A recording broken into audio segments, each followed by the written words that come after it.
உலகெங்கும் பிரிந்து தமிழால் இணைந்து வாழும் தமிழ் உறவுகள் அனைவருக்கும் வணக்கம்.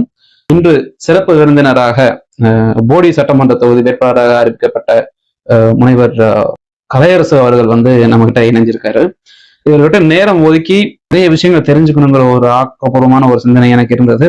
இதை பீமன் வலையொலி வழியாக நான் இதை நேர்கொண்டு வரணும் அப்படிங்கிற ஒரு முயற்சியை நாங்க எடுத்திருந்தோம். அதன் அடிப்படையில் ஐயா கலையரசு அவர்களை இந்த ஒரு கலந்துரையாடலுக்கு நான் வரவேற்கிறேன். நன்றி. வணக்கம். வணக்கம் ஐயா. உலகம் வாழ்ந்து கொண்டிருக்கிற தாய் தமிழ் உறவுகள் அனைவருக்கும் வணக்கம். பீமன் காணொலி மூலமாக உங்களை சந்திப்பதிலே மிகுந்த மகிழ்ச்சி அடைகிறேன். மிக்க மகிழ்ச்சி. வணக்கம். முனைவர் கலையரசு, இன்னும் பார்த்தோம்னா சட்டத்தாரணி கலையரசு, இன்னும் பார்த்தோம்னா ஒரு எழுத்தாளர் கலையரசு அப்படின்னு இப்படி ஒரு பல திறமைகளை உங்களுக்குள்ள வச்சிருக்கீங்க. கற்று தேர்ந்த ஒரு மேல் படிப்பு, அதாவது பிஹெச்டி வரைக்கும் ஆராய்ச்சி கல்வி வரைக்கும் படிச்சிருக்கக்கூடிய நீங்கள் அரசியல் அப்படிங்கிற பயணத்தை ஏன் தொடர்ந்தீங்க? அதுல ஏன் நாம் தமிழர், இதெல்லாம் தாண்டி ஏன் போடி நாயக்கனூர் தொகுதி அப்படின்னு பல கேள்விகளை நான் உள் மனசுல வச்சிருக்கேன். இதுல முக்கியமா நீங்க என்னென்ன செய்ய போறீங்க அப்படிங்கிற விஷயத்த தெரிஞ்சுக்கிட்டதுக்கு பிறகுதான் இந்த மக்களுக்கு எப்படிப்பட்ட ஒரு பொக்கிஷத்தை நாங்க தேடி எங்களுக்கு கிடைச்சிருக்குங்கிறத நாங்க வெளியே தெரியப்படுத்துவோம். அதன் அடிப்படையில உங்களுடைய தகவல்கள், நீங்க என்ன படிச்சிருக்கீங்க, என்ன பண்ணிருக்கீங்க அப்படின்னு உங்களோட ஒரு சிறிய அறிமுகம் கொடுத்தீங்கன்னா ஆரம்பிக்க சிறப்பா இருக்காங்க. அனைவருக்கும் வணக்கம்.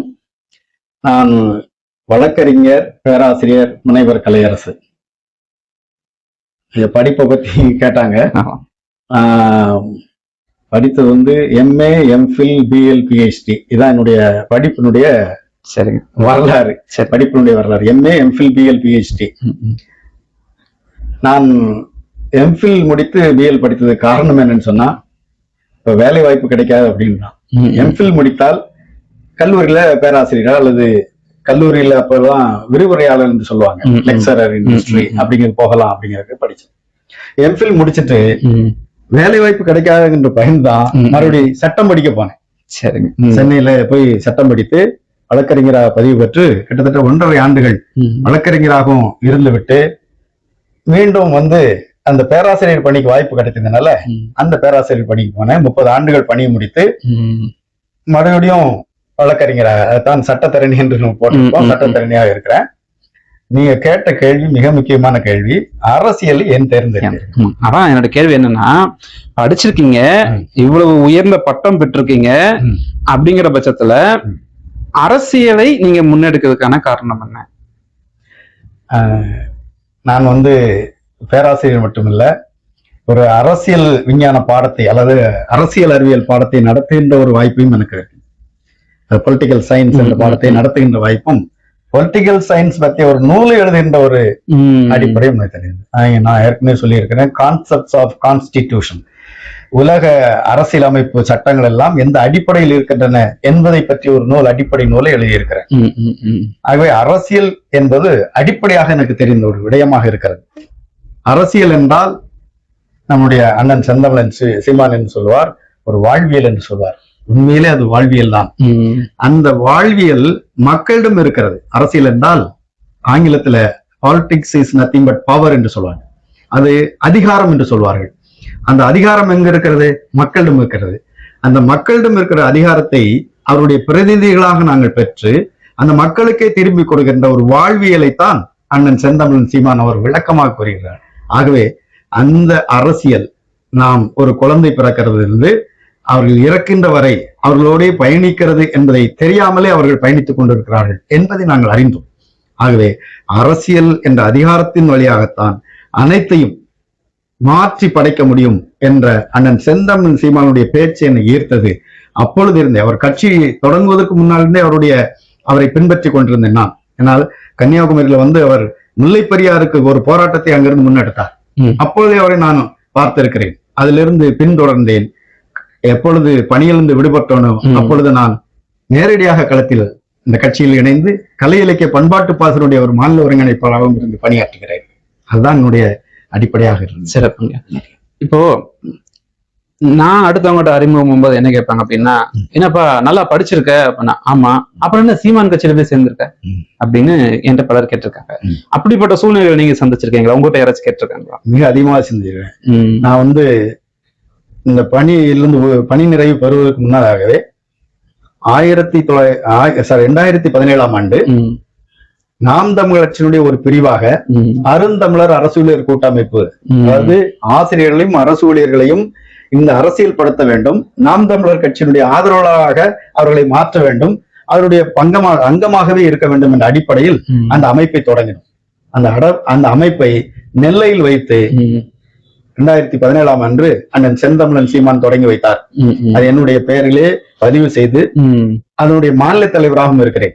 சிறப்பு சிறப்பு. அப்ப இந்த நாம் தமிழர் கட்சியோடு இணைந்து அருந்தமிழர் அரசியல் கூட்டமைப்பு உருவாக்கி அதில் செயல்படுத்தி கொண்டு இருக்கும் போது பல்வேறு கேள்விகள் உங்கள்கிட்ட கேட்ட மாதிரி என்கிட்டயும் கேட்டாங்க. நீங்க எவ்வளவு படிச்சிருக்கீங்க, ஒரு பேராசிரியரா இருக்கீங்க, நீங்க போய் சீமானுக்கு பின்னாடி போறீங்களே அப்படின்லாம் கேட்டாங்க. இந்த கேள்வி படித்தவர்களிடம் இயல்பாக இருக்கிறது. அப்பொழுது நான் சொன்னேன், நாங்கள்லாம் படிச்சிருக்கிறோம், பேராசிரியரா இருக்கோம், ஆனா நாங்கள்லாம் செய்ய முடியாத ஒரு பணியை, மிகப்பெரிய ஒரு அளப்பரிய பணியை மிகப்பெரிய ஒரு சிந்தனையாளராக, ஆகச்சிறந்த ஒரு பேச்சாளராக அண்ணன் செந்தமிழன் சீமான் மக்களிடத்தில் செய்து கொண்டிருக்கிறார். என்ன என்று சொன்னால், அரசியல் என்பது மக்களுக்கான சேவை என்பதை அவர் சொல்லித்தான் எங்களுக்கு புரிகிறது. அரசியல் என்றால் என்ன என்பதை கூட அவர் சொல்லித்தான், நாங்கள் புத்தகம் வாயிலாக படித்திருந்தாலும் அவர் நடைமுறையோடு விளக்கி சொல்கிற போது எங்களுக்கு ரொம்ப தெளிவாக தெரிகிறது என்று நான் சொன்னேன். ஆகவே கல்வியோ அல்லது எங்களுடைய வயதோ அல்லது வேற எதுவுமே எங்களுக்கு தடை இல்லை. ஒரு அறிவுமிக்க ஒருவர் அரசியலில் எழுந்து வருகின்ற பொழுது அவர் பின்னால் செல்வதான் சரியாக இருக்கும் என்று நான் குறிப்பிட்டேன். அவருடைய சிந்தனை, அவருடைய கூற்று, இவைகள் எல்லாமே. ஏன்னா எப்பொருள் யார் யாய்வாய் கேட்பேனும் மெய்ப்பொருள் காண்பது அறிவு அப்படிங்கிறப்போ, செந்தமிழன் சீமான் அவர்கள் வந்து ஒரு காணொலியில பேசியிருக்காரு. அதை வந்து நாங்க ஓசை வழியாக கேட்கிறோம். திடீர்னு குடிக்கிற தண்ணீரை வந்து இப்படி காசாக்கிட்டீங்களே, இப்போ ஒரு காக்கா குருவிக்கு தண்ணி எந்த கடையில காசு கொடுத்து வாங்கும், ஒரு ஆட்டுக்கும் மாட்டுக்கும் தண்ணி எங்க இருந்து கிடைக்கும்? அப்ப அடிப்படையா உயிர் வாழ தேவையான ஒரு பொருளை நீ விலையாக்கிட்டனா, இப்ப அடிப்படை உயிருக்கு தேவையான தண்ணீருங்கிறது எப்படி சுத்தமா கிடைக்கும் ஒரு கேள்வியை முன் வச்ச காணொலியை நான் காதோரமா பேருந்தது பயணிக்கும் போது கேட்டதின் விளைவாக திரும்பி பார்த்தேன். இதை பேசின நபர் பெயர் சீமா. எனக்கு அது வரைக்கும் தெரியாது. அதற்கு பிறகும் நிறைய ஆராய்ச்சிகளுக்குமான தேவை என்பது அண்ணா சொல்லிதான் நமக்கு புரியும். ஒரே ஒரு கேள்விங்க, நீ காசு வாங்கி கொடுத்து குடிச்சிட்ட, ஆடு மாடு எங்க காசு வாங்கி கொடுத்து குடிக்கும்? இந்த கேள்வியை இது வரைக்கும் அரசியல் பயணத்தை யாருமே கேட்டதில்லை. என்னை ஈர்த்தது, நான் திரும்பி பார்த்தேன். என்னுடைய நேரத்தை, நான் ஒரு கல்லூரிக்கு வந்து ஒரு விரிவுலராக, ஒரு சிறப்பு விரிவுலராக என்னை அழைச்சாங்கன்னா 1 மணி நேரத்துக்கு குறைஞ்சது 1000 ரூபாயும் கொஞ்சம் டிராவலிங் அலவன்ஸும் சேர்த்து ஒரு கொடுப்பாங்க. அப்போ மணிக்கணக்குல என்னுடைய நேரத்தை நான் பொன்னான நபர்களுக்கு முன்னால செலவழிச்சு சம்பாதிக்கக்கூடிய நான் இன்னைக்கு நான் மணிக்கணக்குல தேர்தல் பிரச்சாரங்கள்ல இருந்து கட்சிக்கான உழைப்பை உள்ள இறக்கியிருக்கேன்னா, அப்ப எப்பேற்பட்ட விஷயத்தை செந்தமிழன் சீமான் அவர்கள் முன்னெடுத்திருக்கிறாருங்கிற விஷயம் எனக்கு சரின்னு பற்றும். ஏன் நான் இந்த கேள்வியை உங்கள்கிட்ட முன் வச்சேன் அப்படின்னா, நான் வந்து ஒரு இளங்கலை கல்லூரியில நம்ம வந்து ஒரு பொறியியல்ல நம்ம கம்ப்யூட்டர் சயின்ஸ் படிச்சிருக்கேன். கம்ப்யூட்டர் சயின்ஸ் பண்ணி. ஆமா. இப்ப என்னன்னா, நம்ம கிட்ட ஒரு ஆழ்ந்த ஒரு சிந்தனை உள்ள, அதாவது இன்னும் மேல் படிப்பு அப்படிங்கிற PhD அப்படிங்கிறப்போ எனக்கு ஒரு வியப்பா இருக்குன்னா, நானே கம்ப்யூட்டர் சயின்ஸ் படிச்சிருக்கேன்னு சொல்றேன், இவர் என்னடா ஆராய்ச்சி கல்வியை முடிச்சோம் திரும்ப சீமான் பண்ண நினைக்கிறாருங்கிற மாதிரி இருந்தது. அதுதான் வந்து அந்த கேள்விக்கான காரணம் வந்து அது ஒண்ணுதான். போடிநாயக்கனூர் சட்டமன்ற தொகுதியில அவங்களை அறிவிச்சிருக்காங்க அப்படிங்கிறதுக்கு பின்னால ஏதாச்சும் வரலாறு இருக்குங்களா? என்ன காரணம்? அதற்கான காரணத்தை வந்து நான் அறியவில்லை. ஏன்னா அண்ணன் செந்தமிழன் சீமான் வந்து ஒரு வேட்பாளரை தேர்வு செய்கிற பொழுது எப்படி தேர்வு செய்கிறார் என்பது மிக முக்கியம். கட்சிக்காரர்களுக்கு ஓரளவுக்கு தெரியும் என்று நினைக்கிறேன். நான் அவரை பார்க்க சென்றது என்னுடைய இடப்பங்கீடு நூலுக்கான அணிந்துரை பெறுவதற்காக. அப்பொழுது கூட நான் அந்த தொகுதி, ஏதோ ஒரு தொகுதி வேட்பாளராக நிக்க போறது கூட எனக்கு தெரியாது. ஆனால் தலைமையிலிருந்து என்கிட்ட ஒரு போன் பண்ணி கேட்டாங்க, ஐயா போடிநாயக்கனூர் தொகுதி வேட்பாளர் பண்ணா நீங்க போவீங்களா அப்படின்னு கேட்டாங்க. அப்படி கேட்கிற பொழுது நான் சொன்னேன், அண்ணன் செந்தமிழன் சீமான் என்னை எங்க நிப்பாட்டினாலும் நாங்க வேட்பாளரை போட்டிடுவோம். இதுதான் அடிப்படையாக நான் சொன்னது. நான் தயாராக இருக்கிறேன் சொன்னேன்.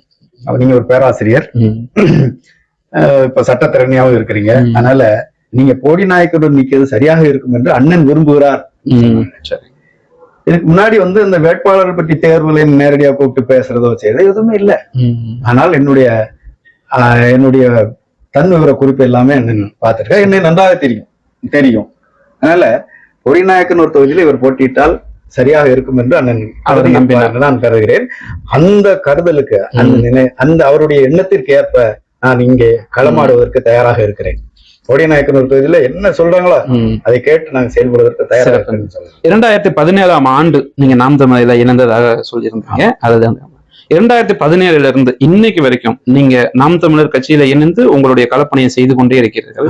இதுக்கு முன்னால மாநில பொறுப்பாளராக கூட நீங்க இருந்துட்டு இருக்கீங்க. இப்போ பண்பாட்டு பாசறை. அப்போ நீங்க வந்து நாம் தமிழர் இயக்கத்துல உள்ளேயே பயணிச்சுட்டு இருக்கக்கூடிய ஒரு நபர் தாங்கிறப்போ நீங்க எங்களுக்கு அந்நியர்னு நாங்க சொல்ல முடியாது. அதனால தமிழ் என்ற உணர்வால் நம்ம வந்து இணைந்திருக்கிறோம். இதை இன்னும் எங்களுக்கு போடிநாயக்கன் சட்டமன்ற தொகுதியில் இருக்கிறவங்களுக்கு பெரிய ஆக்கப்பூர்வமான விஷயம் என்னன்னா, நான் இப்ப கூட எங்க அண்ணன் செந்தமிழன் சீமான் அவர்கள் பக்கத்துல பேசுற மாதிரி நான் உணர்ந்துட்டு இருக்கேன். அதனால உங்களுடைய சிந்தனையும் சரி, உங்களுடைய பார்வையும் சரி எனக்கு வந்து அண்ணன் வந்து ரொம்ப ஞாபகப்படுத்திட்டு இருக்கு. அப்படிங்கிறதுனால எங்களுக்கு இது ஒரு பெரிய வரப்பிரசாதம் தான் நாங்க வந்து நினைக்கிறோம். இதெல்லாம் தாண்டி நாம் தமிழர் கட்சி முன்னெடுக்கக்கூடிய இந்த ஒரு அரசியல் அப்படிங்கறத இப்ப இருக்கக்கூடிய இளைஞர்கள் இப்பதான் புதுசா அரசியலை பாக்குறாங்கல்ல, அவங்க வந்து ஒரு சில காரணங்கள்னால கேளிக்கை கணக்காக பாக்குறதோ, இது அந்த அரசியல் தான் நம்மளை பாதிச்சிருக்கு அப்படின்னு தெரியாம இருக்கிறதோ, இந்த மாதிரி சூழ்நிலை இருக்கும்போது இளைஞர்கள் இந்த அரசியலை பத்தி பேசணும் அப்படிங்கிற முயற்சியை சீமான் அவர்கள் எடுத்தார். ஆனா இன்னைக்கு சினிமால ஒரு ஹீரோவா இருக்கக்கூடிய ஒரு நபர் வந்து அரசியல் கட்சி ஆரம்பிச்சோடனேவும் அரசியல்னு என்னன்னு தெரியாத நபர்கள் எல்லாம் அரசியல்னு சொல்றாங்க, என்னன்னே தெரியாம. அப்போ அவர்களுடைய சிந்தனை என்பது அவங்களுடைய வயசுக்கும் அவங்க பருவத்துக்கும் சீமான் அவர்கள் சொல்லக்கூடிய கருத்தை உள்வாங்கக்கூடிய பக்குவத்துல இருக்காங்களா? உறுதியாக அண்ணன் செந்தமிழன் சீமான் சொல்லுகின்ற அரசியலை புரிந்து கொண்டுதான் அண்ணன் செந்தமிழன் சீமான் சொல்லுவார், மக்கள் மகத்தானவர்கள். ஏனென்று சொன்னால் ஒரு இந்திய வரலாற்றிலே ஏன் உலக வரலாற்றிலே ஒரு கட்சி தனித்தே போட்டியிட்டு ஒரு அங்கீகாரம் பெற்ற கட்சியாக வருவது என்பது சாதாரண ஒரு விடயம் அல்ல. வரலாற்றிலே கிடையாது. முதல் முறை நாம் தமிழர் கட்சி தான். இதை நம்ம எப்படி சொல்றோம் அப்படின்னு சொன்னா, அண்ணனுக்கு பின்னாடி இளைஞர்கள் கூட்டத்தை வைத்தான் நாங்க சொல்றோம். எங்களை போன்ற முதியவர்கள் கூட பின்னாடிதான் வர்றாங்க. ஆனால் இளைஞர்கள் தான் அதை புரிந்து கொண்டு முன்னே வந்திருக்கிறார்கள். இங்கதான் எனக்கு குறுக்கெடுக்க மன்னிக்கணும், இங்கதான் எனக்கு என்ன ஆதங்கம்னா, அண்ணன் பின்னால் நிற்கக்கூடிய இளைஞர்கள் இருக்கிறார்கள் என்ற போது அதே சிந்தனை உள்ள இளைஞர்கள் இன்னொரு பக்கம் சிந்திக்காமலும் இருக்காங்களே இருக்கிறாங்க. இதற்குத்தான் நம்ம அந்த ஒரு வரலாற்றை பார்க்கணும். எப்படின்னு சொன்னா, ஏன்னா வரலாறு என்பதுதான் அடிப்படையானது. கண்டிப்பா வரலாற்றை நாம் புரிந்து கொண்ட இளைஞர்கள் அண்ணனோடு நிற்கிறாங்க. புரிதலற்றவர்கள் கொஞ்சம் தடமாறி இருக்கலாம். சிந்திப்பவர்கள் சீமானுடன் நிற்கிறார்கள். ஏன்னா மிகப்பெரிய மாபெரும் சிந்தனையாளர் சீமான். அதனால சிந்திப்பவர்கள் எப்பொழுதுமே சீமான் நெறியிலே நிற்பார்கள், அவருடைய இருப்பார்கள் என்றுதான் நம்ம கருத முடியும். இதற்கு நம்ம வரலாற்றை பின்னோக்கி பார்க்க வேண்டும். தமிழ்நாட்டினுடைய அரசியல் கிட்டத்தட்ட 1916ஆம் ஆண்டு தென்னிந்திய நல உரிமை சங்கம் என்பது ஒன்று ஆரம்பிக்கப்பட்டதும் தொடங்குறதுன்னு வச்சுக்கலாம். இந்திய விடுதலைக்கு முன்பாகவே இந்திய விடுதலை என்பது ஒரு அரசியல் விடுதலையாக பார்க்கிறோம். அந்த அரசியல் விடுதலைக்கு முன்பாக ஒரு தமிழ்நாட்டில் ஒரு அரசியல் கட்சி என்பது 1916ஆம் ஆண்டுல தொடங்கப்பட்டதாக நம்ம பார்க்கிறோம். அந்த தொடங்கப்பட்டு 1920 1937 வரைக்கும் அந்த கட்சி தான் நீதி கட்சிங்கிறதா ஆட்சியில இருந்து. நீதி கட்சியில பெரும்பாலும் அந்த அதிகாரத்தில் இருந்தவர்கள் எல்லாம் தமிழர்களுக்கு எதிரானவர்கள் என்று கூட நம்ம சொல்லலாம். தமிழர்கள் அல்ல என்பது மட்டுமல்ல, தமிழர்களுக்கு எதிராக இருந்தார்கள் சொல்லலாம். ஆனா நாம அதை உணராம இருந்திருக்கோம். தமிழர்கள் அதை உணரவில்லை. தமிழ் பேசியே தமிழர்களை மயக்கி இருக்கிறார்கள் என்று சொல்ல முடியும்.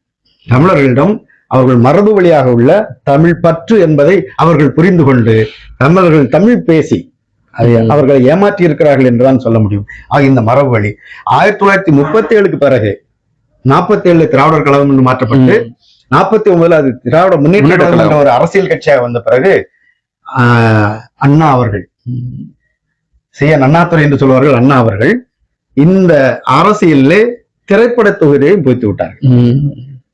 அப்ப அவர் திராவிட என்ற ஒரு அரசியல் கருத்தியலை முன்வைத்ததோடு திரைப்பட மாயையும் அவர்கள் பொய்த்து விட்டார்கள். அப்ப 1967 இருந்து இன்று வரைக்கும் கூட நம்முடைய தமிழர்கள் இந்த திரைப்பட மோகத்து திராவிட மாயையிலும் திரைப்பட மோகத்திலும் நிறுத்தப்பட்டிருக்கிறார்கள் என்பதுதான் அடிப்படை. ஆகவே இவ்வளவு நீண்ட நெடிய காலத்திற்கு நம்மளை பழக்கி விட்ட பிறகு இந்த மக்களை கொஞ்சம் கொஞ்சமாக அதிலிருந்து மாற்றுவதுதான். இப்ப நீங்க சொன்னீங்க திரையில நடிக்கிறதும் தரையில நடிக்கிறதும், நயவஞ்சக்காரர்களும் நடிப்பவர்கள் தான் காலம் என்று இருக்கிறதை மாற்றித்தான் நாம் தமிழர் கட்சி நல்லவர்களுக்கான காலமாக இது மாற்றிக் கொண்டிருக்கிறார்கள். நம்ம இதை நம்ம சொல்ல முடியும். ஏன்னா திரையில் நடிக்கிறது, தரையில் நடிக்கிறது. இன்னொன்னு, நடிப்பவர்கள் என்னாலே நயவஞ்சகர்களா. அப்ப நயவஞ்சகர்களை மாற்றுவது என்பது என்ன, எளிதாக அவர்களுக்கு என்ன கிடைக்கிறதோ அதை வைத்து நாம பிழைப்பு நடத்திக்கிறோம் என்று இந்த பிழைப்புவாதிகள், தன்னலவாதிகளை மாற்றுகின்ற ஒரு பணியைத்தான் இது சமூக மாற்றத்திற்கான அடிப்படை என்று நாம் சொல்லலாம். அப்படிப்பட்ட வேலையை நாம் தமிழர் கட்சி செய்து கொண்டுள்ளது. கொஞ்சம் காலம் பிடிக்கும். உறுதியாக நாம் தமிழர் கட்சி ஆட்சி கட்டில் ஏறும். அப்பொழுது எல்லாம் மாறும். நீங்க சொன்ன மாதிரி இப்போ ஆட்சி மாற்றம் என்பது காட்சி மாற்றமாக இருக்கிறது. ஆனால் நாம் தமிழர் கட்சி வந்த பிறகு அது அடிப்படை மாற்றமாக, அனைவரும் சிந்திக்கின்ற மாற்றமாக, அனைத்து உயிர்களுக்குமான ஒரு மாற்றமாக இருக்கும் என்பதை நாம் விளங்கிக் கொள்ளலாம். சிறப்புங்க. ரொம்ப வரலாறுகள் இவ்வளவு சுருக்கமா எனக்கு சொல்லி கொடுத்துருக்கீங்க. எனக்கு ரொம்ப ஆக்கப்பூர்வமா இருக்கு. இப்போ நாம் தமிழர் கட்சிக்கு வேட்பாளரா நீங்க போடி நாயக்கன் ஒரு சட்டமன்ற தொகுதிக்கு அறிவிக்கப்பட்டிருக்கீங்க. இந்த பகுதியில் கூடிய மக்களுடைய புரிதல் என்ன பிரச்சனைகளை சந்திக்கிறாங்க உங்களுக்கு தெரிஞ்ச வரைக்கும்? இப்ப இந்த தொகுதியில கொஞ்சம் ஆய்வு செய்தோம். எங்களுடைய பொறுப்பாளர்கள்லாம் மிகச்சிறப்பாக இங்க ஏற்கனவே அதுக்குள்ள வேலையை செய்துட்டு இருக்காங்க. நாம் தமிழர் கட்சி தொடங்கிய காலத்திலிருந்து போராட்ட வாழ்க்கையை தான் அவங்க வாழ்ந்துட்டு இருக்காங்க. அவங்களுடைய சொந்த பணிகளையும் ஒதுக்கிவிட்டு மிக நேர்மையாக மக்களுக்காக இந்த களத்தில் நிற்கிறார்கள் என்பதை நான் உணர்ந்து கொண்டேன். அது எல்லா தொகுதியிலும் அப்படி இருக்கிறாங்க. போடி நாயக்கன் தொகுதியில இன்னும் சிறப்பாக இருக்கு. ஏன்னா நான் போட்டியிட தொகுதி என்றதுனால நான் என்ன பாக்குறேன்னா மிகச் சிறப்பாக கொண்டிருக்கிறார்கள். கடந்த காலங்களில் இங்க நான் ஏற்கனவே குறிப்பிட்டிருப்பேன். 1952 பொது தேர்தலில் இருந்து இந்த வரைக்கும் பாத்தீங்கன்னு சொன்னா இங்க வேட்பாளராக நின்று போட்டியிட்டு வெற்றி பெற்றவர்கள் அத்தனை பேரும் போடி நாயக்கருடைய வளர்ச்சிக்கு எதுவும் கவனம் செலுத்தவில்லை என்றுதான் எங்களுக்கு தோன்றுகிறது. குறிப்பாக நாம் தமிழர் கட்சி முன்னெடுக்கிற இந்த மரபு வழி அரசியல் என்பதை நாம் சொல்லலாம். இது மரபு வழி அரசியல் என்று சொன்னால், மரபு என்பது என்ன? நிலம், நீர், நிலம், நீர், காற்று, நெருப்பு, ஆகாயம், இதெல்லாம் பார்த்தேன்னு சொன்னா இதுதான் ஐம்புலங்கள். நான் ஏற்கனவே சொல்லியிருப்பேன். இதெல்லாம் அண்டத்தில் உள்ளது என்று சொன்னால் அண்டத்தில் உள்ளதான் பிண்டத்தில் உள்ளது. அப்ப நிலம் சரியா இருந்துச்சுன்னா நம்ம உடலும் சரியா இருக்கும். கண்டிப்பா. நீர் சரியா இருந்துச்சுன்னா நம்ம உடலும் சரியா இருக்கும். நீர் இல்லாம ஒன்றுமே இல்லை, எல்லாம் சரியா இருக்கும். அப்ப நிலம் சரியா இருக்குன்னா நிலத்தில் கிடைக்கக்கூடிய விளைபொருட்கள், அந்த நிலத்தில் இயற்கையாக கிடைக்கக்கூடிய பொருட்களை தான் நம்ம சாப்பிட்டு உயிர் வாழ்ந்திருக்கிறோம். கண்டிப்பா. அப்படி உயிர் வாழ்றதுக்கு அதற்கப்புறம் இந்த மனிதர்கள் தங்களுடைய அந்த ஆற்றல் மூலமாக அதை கண்டுபிடித்து அதை வேளாண்மையாக மாற்றுகிறார்கள். அப்படி வேளாண்மை மாற்றம் சொன்னா நிலம் சரியா இருக்கணும். அங்க கிடைக்கக்கூடிய பொருட்கள், உற்பத்தி பொருட்களை அரசாங்கம் இந்த மக்களுக்கு, அவர்கள் பாடுபடுகின்ற அந்த மக்களுக்கு அவர்களுக்கான அந்த தேவையை பூர்த்தி செய்கின்ற மாதிரி அரசாங்கம் செயல்பட வேண்டும். குறிப்பா நம்ம சொல்லணும்னு சொன்னா இங்க நிறைய விளைபொருட்கள் இருக்கு. போடி நாயக்கன்னு சொன்னாலே நான் கேள்விப்பட்ட வகையில் அது ஏலக்காய் நகரம்னு சொல்றாங்க. அப்ப ஏலக்காய் கிடைக்குது, காப்பி கிடைக்குது, திராட்சை கிடைக்குது, மிளகு கிடைக்குது. இதெல்லாம் இயற்கையாக விளையக்கூடிய பொருட்கள். மக்கள் அதை விளைய வச்சு எடுக்கிறாங்க. அந்த பொருட்களை அதை வைத்து அதை சார்ந்த தொழிற்சாலைகள் உற்பத்தி பண்ணா உருவாக்குனா மக்கள் அங்க பயன்படுவாங்க. அங்களுடைய வேலை வாய்ப்பு நிறைய கிடைக்கும்.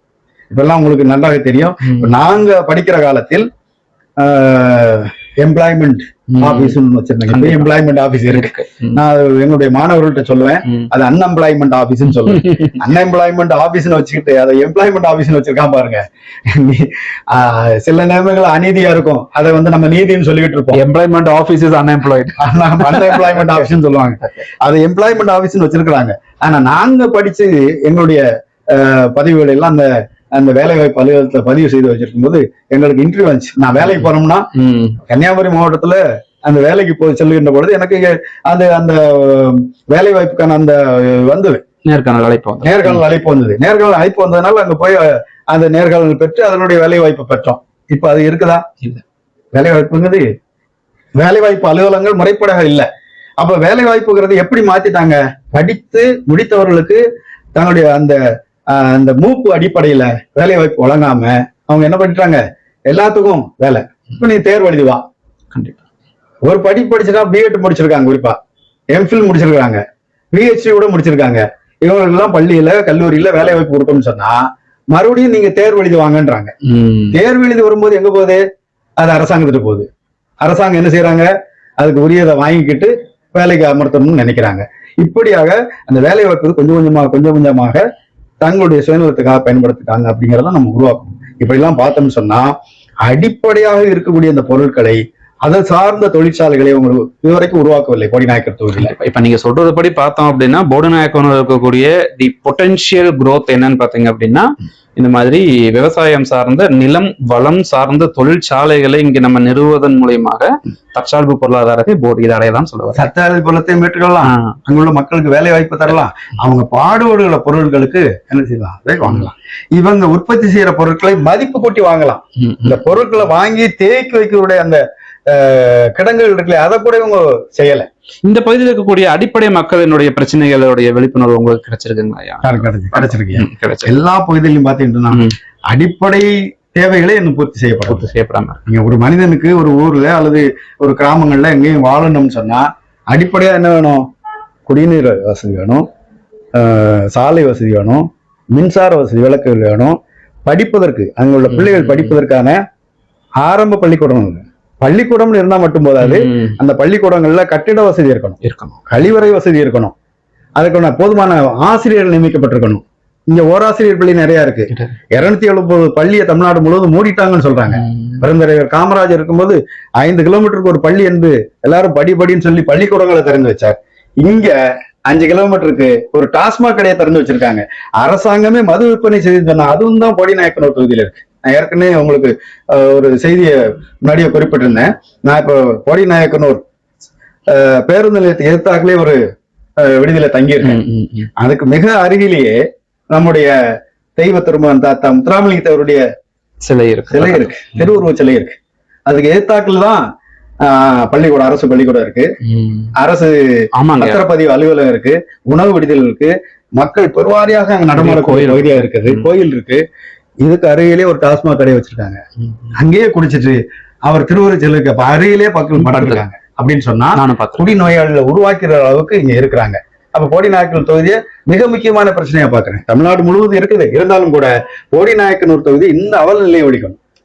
டாஸ்மாக் கடையை முற்றிலும் ஒழித்தால் தான் மக்கள் தங்களுடைய வாழ்நிலையை முன்னேற்ற முடியும், அடுத்த தலைமுறைக்கு நல்ல ஒரு வாழ்க்கையை தர முடியும் என்று நான் கருதுகிறேன். கண்டிப்பாங்க. அதாவது திருக்குறள் சொன்ன மாதிரி ஒழுக்கம் விழுப்பம் தரலாம், ஒழுக்கம் உயிரினும் ஓம்பம் பிரமரும். இப்போ முந்தானத்து நான் ஒரு காணொளி பார்த்தேன். முதலமைச்சர் அவர்கள் சிறுவர்கள் இருவர்களை அழைத்து, தேவா அண்ட் ஜீவான் 2 பேர்த்தையும் அழைச்சு, நீங்க ஒரு வைரல் வீடியோ போட்டீங்க, அந்த வீடியோ பயங்கரமா வைரல் ஆயிடுச்சு, உங்களுக்கு காலையில உணவு கிடைக்குதா அப்படிலாம் சொல்லி கேட்டார். நான் இந்த பீமன் உலகில் அந்த காணொலியோட கருத்துமே நான் சொல்லியிருக்கேன்.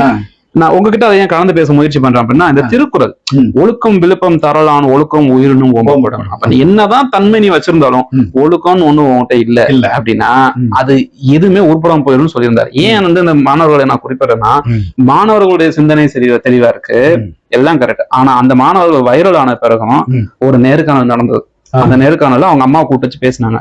நான் முழுக்க கவனிச்சேன். அவங்க அம்மா சொன்ன ஒரு வார்த்தை என்ன பாதிச்சுச்சு. என்னன்னா, இவங்க அப்பாவுக்கு கொஞ்சம் குடிப்பழக்கம் இருக்கு, 2 மாசமா அவர் சாராயம் குடிச்சிட்டு வேலைக்கு போகாம சேட்டை பண்ணிக்கிட்டு இருக்காரு அப்படிங்கிற ஒரு வார்த்தையை அந்த அம்மா ஒரு 30 நொடிகளை பதிவு பண்ணது. அந்த அம்மாவுக்கு ஒரு 1000 ரூபாய் கொடுத்துருப்பாங்க, குடிச்சிருவாரு. என் மனசுல என்ன பட்டுச்சு அப்படின்னா, ஐயா இந்த சிறுவர்களை கூப்பிட்டு நல்லா படிங்கன்னு சொல்ல தெரிஞ்ச இந்த ஐயாவுக்கு அவங்க அப்பாவை பார்த்து, ஐயா தயவு செய்து குடிக்காதீங்கன்னு சொன்னாலும் அந்த சாராய கடையை மூணு அந்த குடும்பம் நல்லா இருக்கும். அந்த அப்பாவை குடிக்க வேண்டாம்னு சொல்லி இந்த அப்பா சொல்றாரு, அதை நீங்க கவனிக்கலையா? அப்ப பொது பழக்கத்திற்கு அடிமையாளர்கள் என்று விளம்பரம் கொடுக்காரு. அதுதான் திறந்து வச்சுட்டு போதை பழக்கங்களை சரியா இதான் நான் சொல்ல வரேன். ஒரு படத்தை சிவாஜி உட்காந்துட்டு அவர் மரத்துல உட்காந்துட்டு அவரே அந்த கிளையை வெட்டு வரல. அதே மாதிரி இப்ப என்ன பண்றாருன்னா, குழந்தைகளை கூப்பிட்டு பாராட்டிட்டு அவங்க அப்பாவை குடிக்க வச்சு குடும்பத்தை நாசம் பண்ணிட்டு இருக்காருங்கிறது என்னுடைய குற்றச்சாட்டு. சரியான குற்றச்சாட்டியா இல்ல அவங்களுடைய நோக்கம் என்னங்கிறது உங்களுக்கு தெளிவா தெரிஞ்சு? கண்டிப்பா குழந்தைகளுக்கு விளம்பரம் கொடுக்கிறது மூலமாக வாக்குகளை பெற்றுக்கொள்ள வேண்டும். இங்க ஒரு பக்கம் அவர்கள் எப்பொழுதுமே குடிநோயாளிகளாக இருக்க வேண்டும். இந்த குடிநோயாளிகளாக இருந்தா தான் அவங்க விழிப்புணர்வு பெற்று இந்த அரசாங்கத்தை மாற்றணும்னு நினைக்க மாட்டாங்க அப்படிங்கிறது அவருடைய கருத்து. நல்லா விளம்பரம் ஒரு பக்கம் கொடுக்காரு, சொல்றது ஒண்ணு செய்யறது ஒண்ணுதான். நாம் தமிழர் கட்சி ஒன்றுதான், சொல்லும் செயலும் ஒன்றாகவே இருக்கிறது மக்கள் இப்பொழுது தெளிவாக தெரிந்து கொண்டு வர்றாங்க. நான் இப்ப உங்களுக்கு இந்த குடியை பத்தி போகிற ஒரு 5 மணித்துளிக்கு முன்னாடி எனக்கு ஒரு அலைபேசியில ஒரு அழைப்பு வந்துச்சு. அதுல அழைத்த என்னுடைய மாணவி நான் பணி நிறைவு பெற்று 31/5/2024 பேராசிரியர் பணியிலிருந்து விடுவிக்கப்பட்டு பணி நிறைவு பெற்றேன். அப்போ அங்க படித்த மாணவி இப்பொழுது அவங்க 3வது வருடம் படித்துக்கிட்டு இருக்காங்க. அவர்கள் அந்த அவங்க வீட்டுடைய சூழ்நிலை என்கிட்ட சொன்னாங்க. வீட்டை வந்து சார் எனக்கு என்னம்மா சொல்லு, தயங்காம சொல்லு அப்படின்னு கேட்டோன்னே, எனக்கு வந்து எக்ஸாம் ஃபீஸ் கட்டணும். சரிம்மா, அது கொஞ்சம் பணம் வேணும் அப்படின்னு 1 வருஷம் வரும்போது கேட்டாங்க. அப்ப சரிம்மா தர்றேன், நீங்க பணம் கட்டிட்டு பிறகு பாத்துக்கலாம், நீ போயிரு அப்படின்னு சொல்லி கொடுத்துட்டேன். கொடுத்த பிறகு அந்த பெண்ணு அடுத்த செமஸ்டர் வந்தாங்க. சரி நான் கட்டுறேன் இல்ல அப்படின்னு சொல்லிட்டு அழ ஆரம்பிச்சேன். என்னம்மா அப்படின்னு கேட்டா, எங்க அப்பா வேலைக்கு போனாருன்னா எங்களை நல்லா கவனிச்சுக்குவாரு, நல்ல வேலைக்கு போவார், நல்லா கவனிச்சுக்கிறாரு, என் குடும்பத்தை கவனிச்சுக்கிறாரு. எங்க அம்மாவுக்கு வந்து அரசாங்கம் 1000 ரூபாய் கொடுக்குது. ஆனா இவர் வேலைக்கு போகாம இப்ப என்னது இந்த 1000 ரூபாய் எங்க அம்மாட்ட இருந்து வாங்கிட்டு போய் குடிக்க போயிடுறாரு. அப்ப அவர் வேலைக்கு போறதில்ல, அவர் உடல்நிலை. ஒரு செய்தியை நம்ம மக்களுக்கு சொல்ல வேண்டும். உழைத்தால் நலமாக வாழலாம் என்பது தமிழருடைய கூற்று. உழைத்தால் நலமாக வாழலாம். ஏன்னா உழைத்தால் வந்து பொருளாதாரம் ஈட்டுவதற்கு மட்டும் இல்ல, உடல் நலத்திற்காகவே உழைக்க வேண்டியிருக்கு. நம்ம உடற்பயிற்சி செய்யறோம் இல்லையா, அது மாதிரி உழைத்தால் நலமாக வாழலாம். அவர் உழைத்தால் நலமாக வாழ்ந்து கொண்டிருந்தார், குடும்பத்தை நல்லா கவனித்தாரு. இவர் 1000 ரூபாய் கொண்டு வந்து கொடுத்தாருல, அதையும் வாங்கி குடிக்க ஆரம்பிச்சிட்டாரு. டாஸ்மாக் போயிட்டாரு, குழந்தைகளை கவனிக்கல. இந்த குழந்தைகள் வந்து நம்மகிட்ட வந்து உதவி கேட்கறது, மகிழ்ச்சியாக செய்யறோம். இப்ப 10 நிமிடத்துக்கு முன்னாடி கூட இந்த பெண்ணு நான் நாளைக்கு எனக்கு அந்த தேர்வுக்கான கட்டணம் கட்டணும், நீங்க வந்து எனக்கு கட்டிடுங்க அப்படின்னு சொல்லி கேட்கக்கூடிய ஒரு அவல் நிலை. தாய்க்கு பணம் கொடுத்து தந்தையை குடிகாரனாக மாற்றுகின்ற அந்த குடும்பத்தை கெடுக்கின்ற வேலைத்தான் இந்த அரசாங்கம் செய்து கொண்டிருக்கிற இந்த மிகப்பெரிய ஒரு குற்றச்சாட்டு நம்ம செய்யறோம். இதை தமிழக மக்கள் புரிந்து கொள்ள வேண்டும். கண்டிப்பாங்க. ரொம்ப பொன்னான நேரங்களை ஒதுக்கி உங்களுடைய சிந்தனைகளை எங்களுக்காக விதைச்சிருக்கீங்க. இந்த விதைகள் எல்லாம் மரமாக வளர்ந்து போடிநாயக்கனூர் சட்டமன்ற தொகுதியில நீங்க எங்களுடைய வேட்பாளராக இல்லாமல் இங்கே நீங்க முழுக்க வெற்றி பெற்று எங்கள் அனைத்து மக்களுடைய பிரச்சனைக்கும் ஒரு ஒற்றை தீர்வாக செந்தமிழன் சீமான் அவர்களின் பிரதிபலிப்பாக இருப்பீங்கன்னு நாங்க வந்து நம்புறோம். இவ்வளவு நேரத்தை ஒதுக்கி உங்களுடைய வரலாறு சிந்தனைகள் எல்லாத்தையுமே கொடுத்ததுக்கு மிக மிக நன்றி. ரொம்ப சந்தோஷம். நன்றி, வணக்கம். நாம் தமிழர்.